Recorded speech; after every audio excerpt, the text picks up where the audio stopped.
नमस्कार मित्रांनो, मी सुलक्षणा म्हात्रे. माझ्या यूट्यूब चॅनलवर तुमचं स्वागत आहे. मी आज तुम्हाला आगरी पद्धतीत माकल्या कशा बनवायच्या ते मी सांगणार आहे. तर चला मग आपल्या किचनमध्ये. माकल्या आणलेले आहेत, मस्त अशा स्वच्छ धुतलेल्या आहेत. ज्यावेळेस आपण ह्या धुतल्या आहेत तर मी तुम्हाला एकदा परत दाखवते की त्या 2-3 पाण्यात असा मस्त अशा चोळून धुवायच्या. कारण ह्याच्यामध्ये खूप चिकट पदार्थ एक काळा असतो, त्यामुळे ते आपलं जे कालवण आहे किंवा रस्सा किंवा सुक्का बनवायचं असेल ते सगळं काळं काळं होतं. तर ते स्वच्छ धुतल्यामुळे तुम्हाला दिसते कसं सफेद दिसतं. पुन्हा एकदा आपल्याला धुवायचे आहेत. ह्याच्यातला जो वास आणि चिकटपणा निघण्यासाठी मी पुन्हा एकदा बघा धुताना काय एक पदार्थ टाकणार आहे त्याच्यामध्ये, ज्याने हे सगळे मच्छीचा जो प्रकार आहे तुम्ही एनी टाइम कधीही ते लावून धुवू शकता.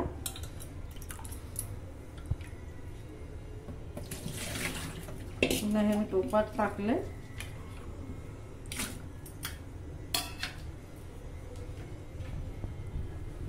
हे आमच्या मिठागरातलं मीठ आहे, ते मी ह्याच्यात थोडं टाकून बघा असं पुन्हा असं चोळून घ्यायचं. ह्याच्यातला चिकटपणा आणि जो काळा काळा पदार्थ असतो तो सगळं निघून जातो आणि जो एक वास असतो तोही निघतो.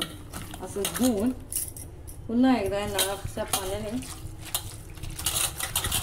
बघा ह्याच्यात धुतल्यानंतर कसा त्याचा फेस येतो, तो सगळं फेस त्याचा निघून जातो.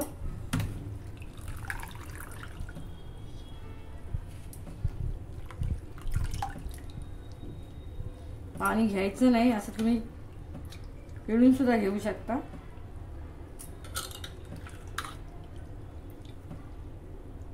बघा असं स्वच्छ झालेलं आहे.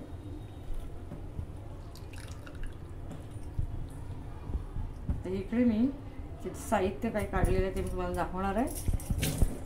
मी साहित्य घेतले 3 मीडियम साईजचे कांदे घेतलेले आहेत, 4 हिरव्या मिरच्या घेतलेल्या आहेत, 3 मीडियम साईजचे टोमॅटो घेतलेले आहेत. इथे आगरी मसाला 2 चम्मच, लाल मसाला म्हणजे काश्मीर मिरचीची पावडर 1 चम्मच, एव्हरेस्ट चिकन मसाला अर्धा चम्मच, एव्हरेस्ट चिकनच्या ऐवजी गरम मसाला हा एक अर्धा चम्मच आणि अर्धा चम्मच हळद हे मी घेतलेले आहेत. थोड्याच वेळात मी कटिंग करून आपण सुरुवात. गॅस ऑन केलेला आहे. तुम्ही कढईत हवे तर कढईत बनवा, तव्यात बनवायची तर तव्यात बनवा. आता मी ह्याच्यामध्ये बघा 2 चम्मच तेल टाकणार आहे.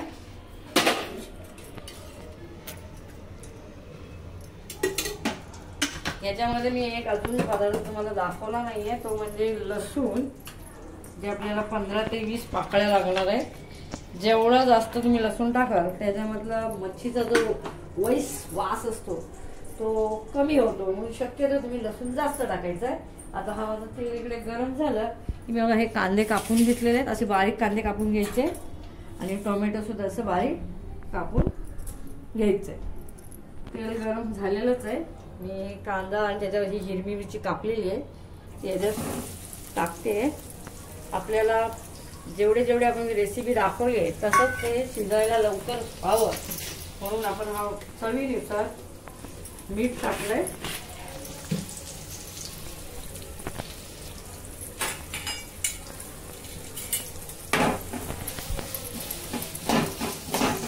असं 2-3 मिनिटं हलवून मग आपल्याला एक 5 मिनिटाची वाफ द्यायची.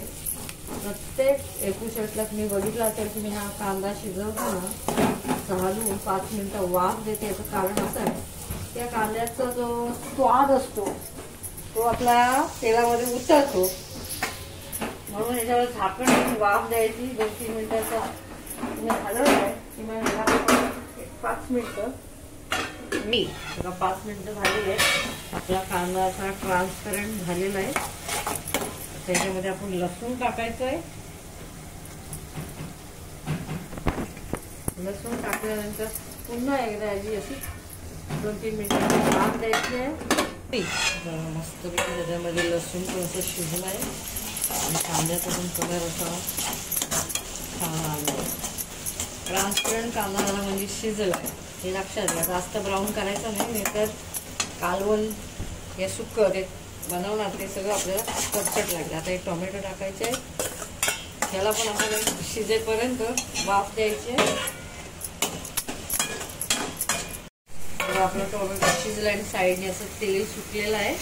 हा जो मसाला आहे त्यावेळेस आपण थोडंसं असं मॅश करायचं टोमॅटोला.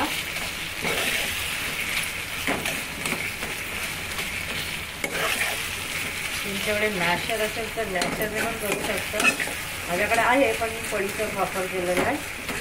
आता यामध्ये आपण आगरी मसाला 2 चम्मच, काश्मीरी मिरची पावडर 1 चम्मच, चिकन मसाला आणि हा गरम मसाला आहे एव्हरेस्टचा आणि हळद हे अर्धा चम्मच दिलेली आहे. त्याचं सगळं साहित्य असं एकदा मिक्स करून घ्यायचं.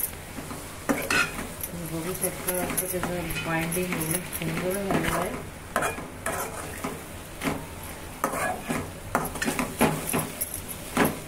ह्याच्यामध्ये आता मी ह्या माकल्या टाकणार आहे. मी कुठल्याही प्रकारचा पाणी घेतलेलं नाही आहे.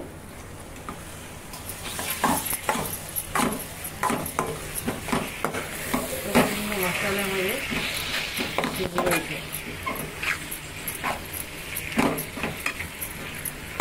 याच्याहीपेक्षा बारीक कापायचं असेल तुम्ही कापू शकता. मी एकदम आपण जसे 4-5 तुकडे करून टाकले. आपण याला पाणी टाकलेलं नाहीये कारण ह्याला पाणी सुटतं. हे लक्षात ठेवा. हे कधी माकड्यांमध्ये पाणी टाकायचं नाहीये. वाफ दिल्याच्या नंतर वाफेचं पाणी टाकू शकता तुम्ही. पाणी टाकलेलं नाही. गॅस फास्टच ठेवलेला आहे. 2 ते 3 मिनिटे या मसाल्यामध्ये असं मिक्स करून घ्यायचं आहे. आणि याच्यावर मी आता हा झाकण ठेवणार आहे आणि याच्यावर वाफेचं पाणी ठेवणार आहे.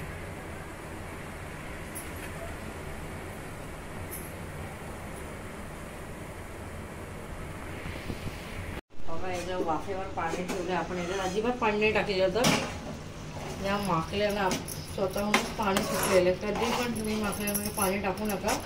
असं वाफेवरच आपल्याला शिजवायचे आहेत. अन्न शिजलेलं नाही आहेत. बघा मी तुम्हाला दाखवते. या शिजल्यात नाही आहेत कशा त्या याच्यात टाकले. अजून ती तुटत नाही बघा.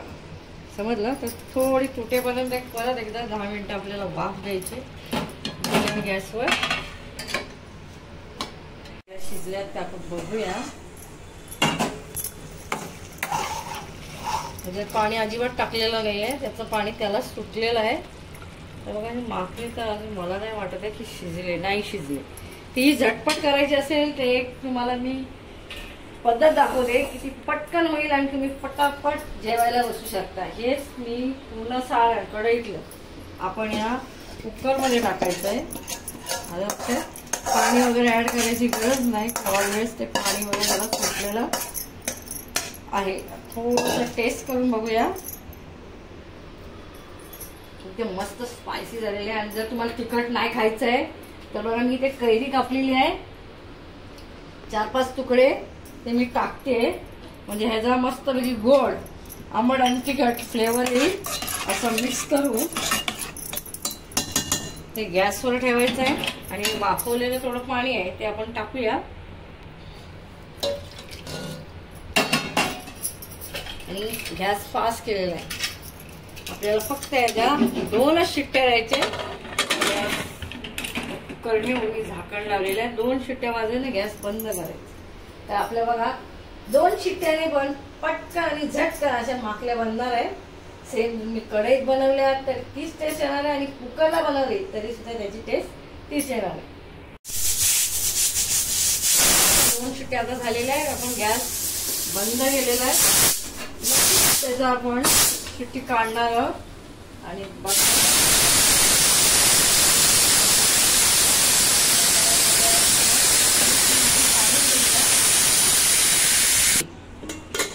आता स्टीम काढलेली आहे. मस्त माकळेही शिजले. आणि आता ह्याच्यात मी तुम्हाला दाखवते त्या कशा शिजल्या आहेत. पण काहीच फरक नाही आहे. तुम्ही कढईत बनवा, कुकरमध्ये बनवा. झटपट बनवायचे असतील तर तुम्ही कुकरला बनवा. मला तर खूप भूक लागली आहे म्हणून मी कुकरला लावली आहे. तुम्हाला पण जर घाई असेल जेवायची तर तुम्ही नक्कीच कुकर लावा. आता मी तुम्हाला दाखवते. हे बघा ह्याच्यात टाकलेली आहे आणि ही मस्त अशी शिजलेली आहे. आता मी जे गार्निशिंग करून दाखवते आणि टेस्ट करते. वाव. ही आपली रेसिपी तयार झालेली माकल्यांची. याचं मस्त ही गार्निशिंग केलंय. तुम्ही चपातीवर खाऊ शकता, भातावर खाऊ शकता. तुमच्याकडे भाकरी जर बनत असेल, चपाती खात नसाल तर तुम्ही नाचणीची भाकरी बोला, तांदळाची भाकरी बोला, त्याच्याबरोबर सुद्धा तुम्ही खाऊ शकता. माझी ही रेसिपी तुम्हाला आवडली असल्यास तर मित्रपरिवाराला शेअर करा, घरी नक्की करून बघा आणि माझ्या या व्हिडिओला लाईक करा आणि चॅनलला सबस्क्राईब करायला विसरू नका. पुन्हा भेटू नवीन रेसिपी बरोबर. Tata, bye bye.